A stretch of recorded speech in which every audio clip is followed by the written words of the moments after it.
ఇక కొత్త ప్రభాకర్ రెడ్డి ఎమ్మెల్యే స్థాయిలో ఉండి ఇలా మాట్లాడడం కరెక్ట్ కాదని ఎంపీ అనిల్ కుమార్ యాదవ్ అన్నారు. ఇలా మాట్లాడడానికి కొత్త ప్రభాకర్ రెడ్డికి సిగ్గుండాలని సందర్భంగా అనిల్ కుమార్ యాదవ్తో మా ప్రతినిధి Azeem face to face. MP Anil Kumar Yadav ఉన్నారు. అసలు కొత్త ప్రభాకర్ రెడ్డి చేసినటువంటి వ్యాఖ్యలపై మనం ఎంపీ అనిల్ కుమార్ యాదవ్ గారి రియాక్షన్ తెలుస్తుంది. సార్ చెప్పండి, అసలు ప్రభుత్వం కూలిపోతుంది, ఎమ్మెల్యేలను కొనమని చెప్పి నేరుగా పారిశ్రామికవేత్తలకు డబ్బులు ఇస్తామని చెప్పి చెప్తున్నారని చెప్పి కొత్త ప్రభాకర్ రెడ్డి చేశారు వ్యాఖ్యలు. కొత్త ప్రభాకర్ రెడ్డి నిజంగా కూడా ఆయన ఒక స్థాయిలో ఉండి మాట్లాడే మాటలు కావు ఇవి. ఎందుకంటే ఆయన ఒక పొజిషన్లో ఉన్నాడు. నిజంగా కూడా సిగ్గుండాలి ఇలాంటి మాటలు మాట్లాడడానికే. తెలంగాణ ప్రజలందరూ కూడా ఓటేసి ఈరోజు మాకు అధికారం అప్పచెప్పారు. ఈరోజు మేము చేస్తున్న సంక్షేమ కార్యక్రమాలు ప్రజలకు రీచ్ అవుతున్నాయి కనుక వాళ్ళని సహించలేక ఈరోజు ఇలాంటి వ్యాఖ్యలు చేస్తున్నారు. దమ్ము ధైర్యం ఉంటే ప్రజల దగ్గరికి వెళ్ళి ప్రజలకు ఏం అన్యాయం జరుగుతుందో దాని గురించి మాట్లాడాలి. కానీ నిజంగా కూడా ఇలాంటి వ్యాఖ్యలు చేసి ఏదో మిస్లీడ్ చేయడానికి, ప్రజలందరినీ మిస్లీడ్ చేయడానికి ప్రయత్నం చేస్తున్న మా ప్రభాకర్ రెడ్డి గారు.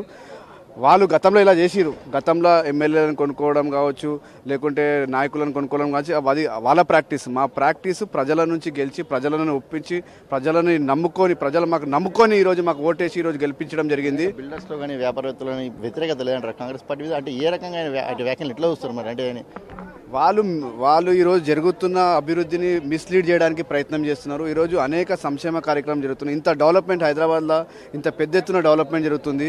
దాన్ని ఏదో రకంగా మిస్లీడ్ చేయాలి, కన్ఫ్యూజ్ చేయాలి. ఎందుకంటే ఇలాగనే పోతుంటే రేపు ఎప్పుడు కూడా టీఆర్ఎస్ అధికారంలోకి రాదని ఒక భయంతో ఈరోజు ఇలాంటి వ్యాఖ్యలు చేస్తున్నారు.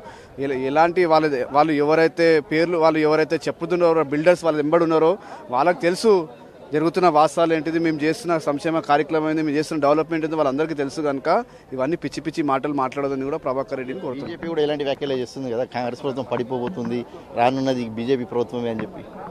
అంటే వాళ్ళు అర్థం చేసుకుంటారు లేదంటే బీజేపీ అయినా బీఆర్ఎస్ అయినా ఇద్దరు ఒకటే. మీరు చూస్తే ఇద్దరు ఒకటే లైన్లో మాట్లాడుతున్నారు. వాళ్ళు మాట్లాడిన తర్వాత వీళ్ళు మాట్లాడుతారు, లేదంటే వీళ్ళు మాట్లాడిన తర్వాత వాళ్ళు మాట్లాడారు. ఇద్దరు కూడా ఏంటంటే ఇద్దరు తోడి దొంగలు. ఈరోజు మా ప్రభుత్వం, మా ముఖ్యమంత్రి, మా క్యాబినెట్ మంత్రులు చేస్తున్న సంక్షేమ కార్యక్రమం భారతదేశ చరిత్రలో ఎక్కడ జరిగిన విధంగా ఈరోజు మన దగ్గర బీసీ బిల్లు చట్టాన్ని తీసుకురావడం జరిగింది. అంటే దాన్ని అసెంబ్లీలో పాస్ చేయడం జరిగింది. అంతేకాకుండా ఎస్సీ సబ్ కేటగరైజేషన్ చేసింది.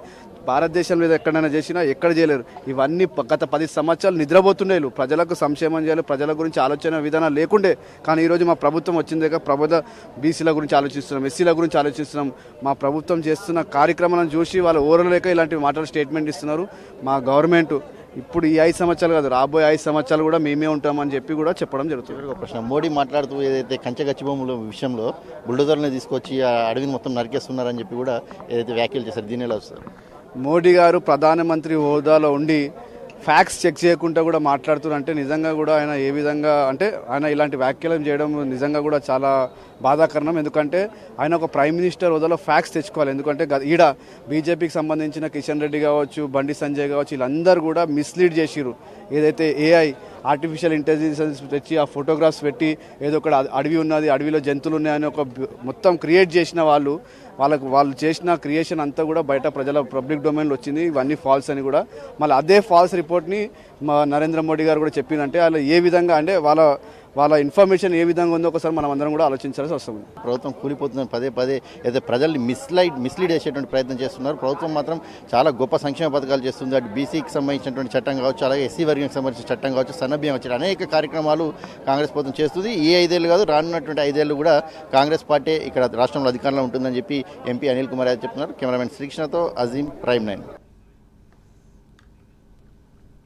రైట్, కాంగ్రెస్ ప్రభుత్వంపై బీఆర్ఎస్ ఎమ్మెల్యే చేసినటువంటి కొత్త ప్రభాకర్ రెడ్డి చేసినటువంటి ఈ యొక్క ఆరోపణలు తీవ్ర స్థాయిలో దుమారలేపాయి. దీనికి సంబంధించినటువంటి మరిన్ని డీటెయిల్స్ మా కరెస్పాండెంట్ అజీం లైవ్లో ఉన్నారు. అజీం, చెప్పండి, కాంగ్రెస్ పార్టీకి సంబంధించి ప్రభుత్వాన్ని కూలగొడతామని చెప్పేసి కొత్త ప్రభాకర్ రెడ్డి సంచలనమైనటువంటి ఆరోపణ చేశారు. అలాగే దీనికి సంబంధించి కూడా కాంగ్రెస్ నేతలు ఇప్పటివరకు చూసాం చాలా మటుకు కౌంటర్ ఇచ్చారు. దీన్ని ఏ విధంగా చూడొచ్చు?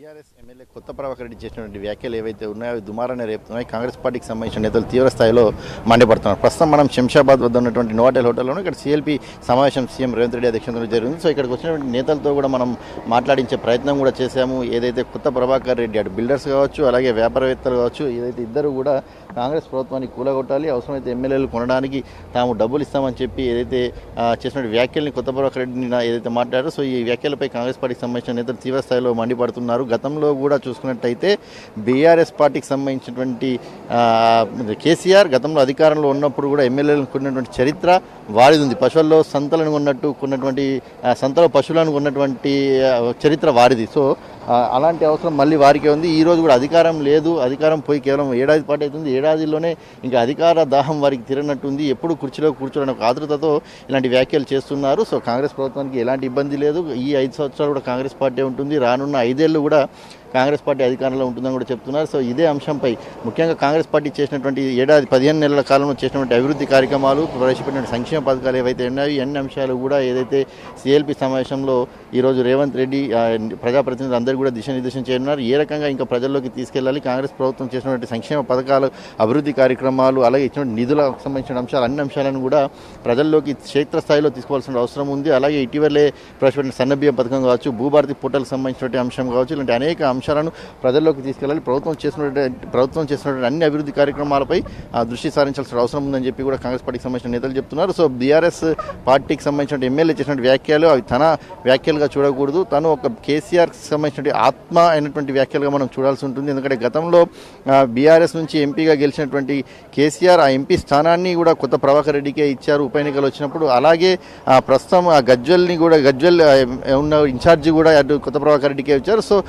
కేసీఆర్ ఆత్మగానే మనం కొత్త ప్రభాకర్ రెడ్డిని చూడాలి. సో కేసీఆర్, కేటీఆర్ కుటుంబం చేసినటువంటి వ్యాఖ్యలు ఏవైతే ఉన్నాయో వారి వ్యాఖ్యలుగానే చూడాల్సి ఉంటుంది. ఎందుకంటే అధికారం కోల్పోయి మరి అధికారంలోకి ఎప్పుడు రావాలనేటువంటి దురుద్దేశంతో ఇటు ప్రజలను మిస్లీడ్ కూడా, అంటే ప్రభుత్వం చేసినటువంటి పథకాలు కూడా ఏవైతే ఉన్నాయో పథకాలన్నీ కూడా ప్రజల్లోకి చాలా పాజిటివ్నెస్గా వెళ్తున్నాయి. అలాగే భూభారతికి సంబంధించిన చట్టం ఏదైతే ఉందో నిన్న లాంచ్ చేశారు ఆల్రెడీ ప్రభుత్వం. సో దీనికి సంబంధించి ముందు ధరణి చట్టం అంటే ధరణి చట్టంలో అనేక అవకతవకలు ఉన్నాయి. ముఖ్యంగా భూములకు సంబంధించిన విషయంలో చాలా ఎకరాల వరకు భూమి కూడా స్కామ్లోకి వెళ్ళిపోయిందని చెప్పేటువంటి పరిస్థితి కూడా మనం చూసాం, వ్యాఖ్యలు కూడా మనం చూసాం. సో ఈ నేపథ్యంలో భూభారతి వచ్చిన తర్వాత ఇవన్నీ అంశాలు బయటకు వచ్చే ప్రమాదం ఉంది. కాబట్టి కొత్త ప్రభాకర్ రెడ్డి అంటే ఆయా పార్టీకి సంబంధించిన బిల్డర్స్ కావచ్చు, లేకపోతే వ్యాపారవేత్తలకు సంబంధించిన భూములు అన్నీ కూడా బయటకు వచ్చే ప్రమాదం ఉంది. కాబట్టి ఇలాంటి వ్యాఖ్యలు చేసి ప్రజల్ని మిస్లీడ్ చేసి తప్పుదో పట్టించడానికి ఇలాంటి వ్యాఖ్యలు చేశారు తప్ప కాంగ్రెస్ ప్రభుత్వానికి కానీ ఎక్కడ కూడా ఎలాంటి డోకా లేదు. ఖచ్చితంగా 5 ఏళ్లతో పాటు రానున్నటువంటి 15 ఏళ్ళు కూడా ఉంటే దీనిపై ఏదైతే విచారణ కూడా జరిపించాలని కాంగ్రెస్ పార్టీకి సంబంధించిన నేతలు కూడా డిమాండ్ చేస్తున్నారు. ఏదైతే కొత్త ప్రభాకర్ రెడ్డి చేసినటువంటి వ్యాఖ్యలపై అటు ఎంపీ చామల కావచ్చు, అనిల్ కుమార్ యాదవ్ కావచ్చు, పొన్నం ప్రభాకర్,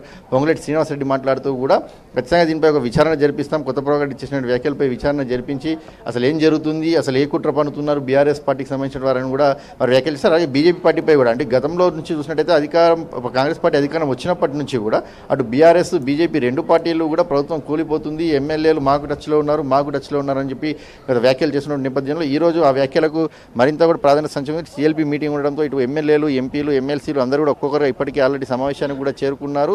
మరి కాసేపట్లో రేవంత్ రెడ్డి కూడా ఏదైతే శంషాబాద్లోని నోవాటెల్ హోటల్కి చేరుకొని కాంగ్రెస్ పార్టీ చేసినటువంటి పథకాలతో పాటు ప్రతిపక్షాలు చేస్తున్నటువంటి విమర్శలు ఏవైతే ఉన్నాయో, వ్యాఖ్యలు ఏవైతే ఉన్నాయో వ్యాఖ్యల్ని ఎలా తిప్పికొట్టాలి, ఏ స్థాయిలో దాన్ని సోషల్ మీడియా ద్వారా కావచ్చు, లేకపోతే మీడియా ద్వారా కావచ్చు, ఎలా మనం ప్రజల్లోకి తీసుకెళ్లాలి అనే ఒక అనేక అంశాలపై ఏదైతే దిశానిర్దేశం చేసేటువంటి పరిస్థితి కూడా మనకు కనిపిస్తుంది. సో ఓవరాల్గా కొత్త ప్రభాకర్ రెడ్డి ఇష్యూతో పాటు అటు హెచ్సియు భూములకు సంబంధించినటువంటి వివాదం ఏదైతే ఉందో, కంచె గచ్చిబౌలి భూములకు సంబంధించిన అంశం చర్చకు రానుంది. భూభారతికి సంబంధించినటువంటి సన్నబియ్యం, ఇందిరమ్మ ఇల్లు, కాంగ్రెస్ పార్టీ ముఖ్యంగా ఇందిరమ్మ ఇల్లు ఏదైతే ప్రతి కాంగ్రెస్ ప్రభుత్వం ఎక్కడున్నా కానీ ఇందిరమ్మ ఇళ్లను పేద ప్రజలకు అందిస్తుంది. అలాగే ఈసారి కూడా పేద ప్రజలకు అందించడానికి దానికి కావాల్సినటువంటి నామ్స్ ఏదైతే ఉన్నాయి, ఇందిరమ్మ కమిటీలు కూడా వేరుంది. ఆ కమిటీలలో ఎవరు ఉండాలి, ఎవరెవరి స్థాయి వాళ్ళని కమిటీలో పెట్టాలి, అలాగే నియోజకవర్గానికి ఎన్ని ఇళ్ళు ఈ ఏడాది శాంక్షన్లోకి చేయాలి, ఏ క్రైటీరియా పైన ఇవ్వాలి అనే అనేక అంశాలపై కూడా ఏదైతే ఈరోజు చర్చ జరిగేటువంటి అవకాశం కనిపిస్తుంది. ఇక వీటితో పాటు కాంగ్రెస్ పార్టీ చేసినటువంటి 42% బీసీ రిజర్వేషన్ చట్టం కావచ్చు, అలాగే ఏదైతే ఎస్సీ వర్గీకరణకు సంబంధించినటువంటి చట్టం అమలు నిన్నటి నుంచే అమల్లోకి రానుందని చెప్పి కూడా ఇప్పటికే సబ్ కమిటీకి సంబంధించినటువంటి చైర్మన్ ఉత్తమ్ కుమార్ రెడ్డి చెప్పారు. మొదటి కాపీ జీవోని కూడా ఏదైతే ఇప్పటికే అటు సీఎం రేవంత్ రెడ్డి నిర్ణయం అందించారు. సో ఈ అంశాలన్నీ కూడా బీసీ వర్గాల్లో, ఇటు ఎస్సీ వర్గాల్లో కాంగ్రెస్ ప్రభుత్వం రాగానే చేసినటువంటి చట్టాల అమలు దేశంలో ఎక్కడ ఎవరు చేసినటువంటి విధంగా సుప్రీంకోర్టు గైడ్లైన్స్కి అనుకూలంగా ఎస్సీ వర్గీకరణ చట్టం చేసాం, అలాగే 42% బీసీ రిజర్వేషన్ చేసాం, అలాగే దేశంలో ఎవరు ఇప్పటివరకు సన్నబియ్యం పథకం లేదు. ఏదైతే మోడీ ఫోటో పెట్టాలంటున్నా అసలు మోడీ ఏదైతే బీజేపీ రాష్ట్రాలు, పాలిత రాష్ట్రాల్లో ఇప్పటికీ సన్నబియ్యం అయితే ఇచ్చినటువంటి పరిస్థితి లేదు. సో ఎందుకు మోడీ ఫోటో పెట్టాలి? ఇక్కడ ఇస్తున్నంత గవర్నమెంటే ఈ పథకాన్ని తీసుకొచ్చింది కూడా కాంగ్రెస్ గవర్నమెంటే తీసుకొచ్చింది. సో సన్నభ్యం ఇస్తుంది కాంగ్రెస్ పార్టీ కాబట్టి ఇలాంటి అనేక అంశాలు ప్రతిపక్షాలు బీజేపీ బీఆర్ఎస్ ఏవైతే కాంగ్రెస్పై కౌంటర్ వేస్తున్నాయో ఈ అన్ని అంశాలను కూడా ఏదైతే ఆ తిప్పికొట్టేటువంటి ప్రయత్నం, అలాగే పార్టీ చేసినటువంటి అభివృద్ధి కార్యక్రమాలు, ప్రభుత్వం చేసిన అభివృద్ధి కార్యక్రమాలు అన్నింటినీ కూడా ప్రజల్లోకి క్షేత్రస్థాయిలో ఏ రకంగా తీసుకుపోవాలి, అలాగే పార్టీలో జరుగుతున్నటువంటి ప్రస్తుత రాజకీయ పరిస్థితుల్లో మంత్రివర్గ విస్తరణ పదవి కావచ్చు, అలాగే నామినేటెడ్ పోస్టులకు సంబంధించిన అంశం కావచ్చు, అలాగే పార్టీకి సంబంధించిన పదవుల అంశం ఏదైతే ఉందో కార్యవర్గానికి సంబంధించిన కూర్పుకు సంబంధించి ఈ అంశాలన్నీ కూడా ఈ రోజు సిఎల్పీలో అయితే సమావేశాన్ని కూడా రానట్టు తెలిసినందుకు కార్యవర్గం ఏర్పడుతుంది, మంత్రివర్గ విస్తరణ జరుగుతుంది, నామినేటెడ్ పదవులు కూడా భర్తీ అవుతాయని చెప్పి గత కొద్ది రోజుల నుంచి వార్తలు వినిపిస్తున్నాయి. చెప్పండి సార్. రైట్ అజీమ్, అయితే ఇప్పుడు పీసీసీ చీఫ్ అయితే ఎవరైతున్నారో మహేష్ కుమార్ గౌడ్ అంటున్నారు చోటా మాట బడా నాయకులకు సంబంధించి కూడా ఎవరైతే బిల్డర్లు కూలగొడితే మాత్రం ఏదో ప్రభుత్వం కూలిపోదు, ప్రజల్లో మేము ఖచ్చితంగా కూడా ఉంటున్నాం, ప్రతి ఒక్క సంక్షేమ పథకం కూడా ప్రతి ఇంటికి తీసుకెళ్తున్నాం, ఇలాంటి వ్యాఖ్యలు మేము అసలు పట్టించుకోమంటున్నారు. దీన్ని ఏ విధంగా చూడొచ్చు?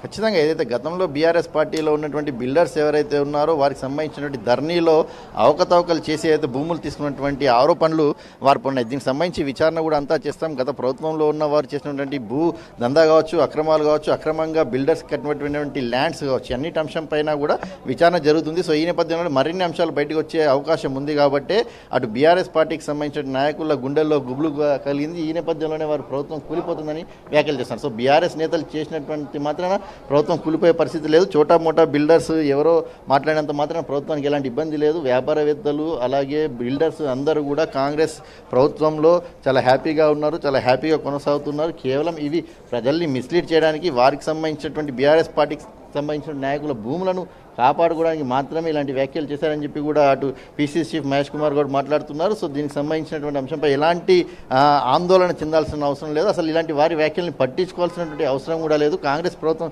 చేస్తున్నటువంటి సంక్షేమ పథకాలను ఫ్రీ బస్ కా నుంచి చూసుకున్నట్టయితే అటు ఉచిత కరెంటు కావచ్చు, అలాగే ఇటు ఇప్పుడు రీసెంట్గా ప్రవేశపెట్టినటువంటి సన్నభ్య పథకం కావచ్చు, దేశంలో ఎక్కడ లేని విధంగా రైతు రుణమాఫీ ఏకకాలంలో, అలాగే రైతు ఆత్మీయ భరోసా కావచ్చు, అలాగే సన్న వడ్లకు 500 రూపాయల బోనస్ కావచ్చు, ఇలాంటి అనేక కార్యక్రమాలు కాంగ్రెస్ పార్టీ ఇప్పటికే అమలు చేసింది. చెప్పినట్టు చేసుకుంటూ వస్తుంది, చెప్పని కూడా చేసుకుంటూ వస్తుంది. ఏదైతే మాట ఇచ్చిన ప్రకారం 42% బీసీ రిజర్వేషన్ కావచ్చు, ఎస్సీ వర్గీకరణ కావచ్చు, ఇలాంటి అనేక అంశాలు కాంగ్రెస్ ప్రభుత్వం వచ్చిన వెంటనే ఏడాది కాలంలో ఇవన్నీ చేసింది. గత 10 ఏళ్లలో వారు ఏమీ చేయలేదు. ఇటు ఇంటిగ్రేటెడ్ స్కూల్స్ కావచ్చు, గురుకులాలకు సంబంధించినటువంటి విషయాలు కావచ్చు, ఇలా ప్రతి విషయంలోనూ కాంగ్రెస్ పార్టీ ముందడుగు వేస్తుంది. మెట్రో విస్తరణకు సంబంధించిన అంశం కావచ్చు, మూసి పునర్జీవనం అంటే ఏదైతే ఉందో సుందరీకరణకు సంబంధించిన అంశం కావచ్చు, ఇలా అనేక అంశాలు కాంగ్రెస్ పార్టీ దృష్టి సారించి కేవలం పని మీదనే కాంగ్రెస్ పార్టీ దృష్టి పెడుతుంది. ప్రజలకు ఏ రకంగా మేలు చేయగలుగుతాం, ప్రజలకు ఇచ్చినటువంటి హామీలు ఏదైతే సంక్షేమ పథకాలు ఏ రకంగా అమలు చేయగలుగుతాం, ఈ వాటిపైనే కాంగ్రెస్ పార్టీ కేవలం దృష్టి పెడుతుంది తప్ప ఇలాంటి విషయాలు ఆందోళనకు సంబంధించిన భయం అయితే అవసరం లేదని చెప్పి పీసీసీ చీఫ్ మహేష్ కుమార్ గౌడ్ చెప్తున్న పరిస్థితిని మనం చూసాం. Sairam. Right, thank you Azeem.